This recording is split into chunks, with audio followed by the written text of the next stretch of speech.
सुप्रभात प्यारे बच्चों, मैं मोनिका चावला हिंदी की कक्षा में आपका हार्दिक स्वागत करती हूँ। प्यारे बच्चों, आज हम हिंदी की कक्षा में अपना करने जा रहे हैं अगला अनुच्छेद, अनुशासन हमारे जीवन का प्राण। संकेत बिंदु आपको दिए हुए हैं।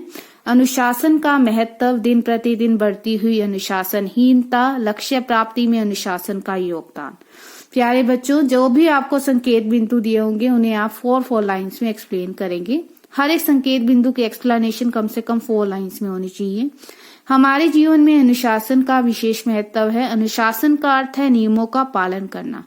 अनुशासन की आवश्यकता जीवन के हर क्षेत्र में होती है, लेकिन विद्यार्थी जीवन में अनुशासन का विशेष महत्व होता है।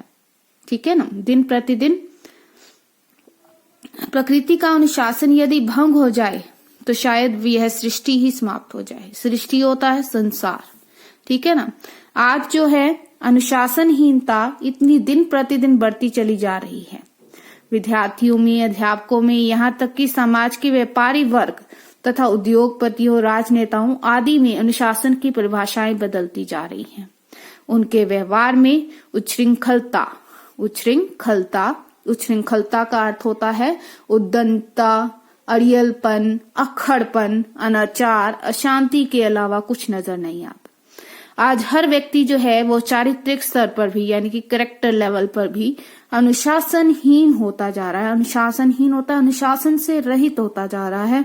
आज सभी को अनुशासित होना अत्यंत आवश्यक है। देश का प्रत्येक नागरिक, चाहे वह देश की सीमा पर तैनात हो, एक सैनिक हो या शिक्षा संस्थाओं में कार्यरत कोई भी शिक्षक हो, विद्यालय और महाविद्यालयों में अध्ययनरत यानी कि पढ़ाई करता हुआ शिक्षार्थी, एक शिक्षा प्राप्त करने वाला विद्यार्थी ही क्यों ना हो, या कार्यालयों में कार्यरत कोई भी कर्मचारी अथवा राजनीति का धुरंधर होता है विद्वान कोई राजनेता ही क्यों ना हो, या देश की बागडोर संभालने वाला कोई मंत्री ही क्यों ना हो, अनुशासन की राह पर चलकर ही देश का नाम उज्जवल कर सकता है। अनुशासन वह सीढ़ी है जिस पर चलकर व्यक्ति क्या प्राप्त करता है, सफलता, और लक्ष्य की प्राप्ति सरलता से कर सकता है। प्यारे बच्चों, बहुत ही आसान सा अनुच्छेद लिया है आज हमने, तो आपसे निवेदन है कि आप सभी इसे अपनी उत्तर पुस्तिका पर लिखेंगे। ठीक है ना, सुंदर लेख में लिखेंगे और इसकी जो PDF है बनाकर अपनी हिंदी की अध्यापिका को भेजेंगे। साथ ही साथ जैसे जैसे आप इसको लिखेंगे आपको ये लर्न भी होता जाएगा। ठीक है ना।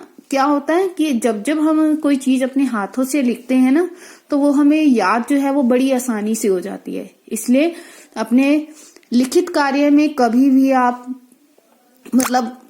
अपने लिखित कार्य को करते हुए कभी भी आपको ये महसूस ना हो कि आप बहुत ज्यादा वो हो गए हैं, टायर्ड हो गए हैं या कुछ हो गया है।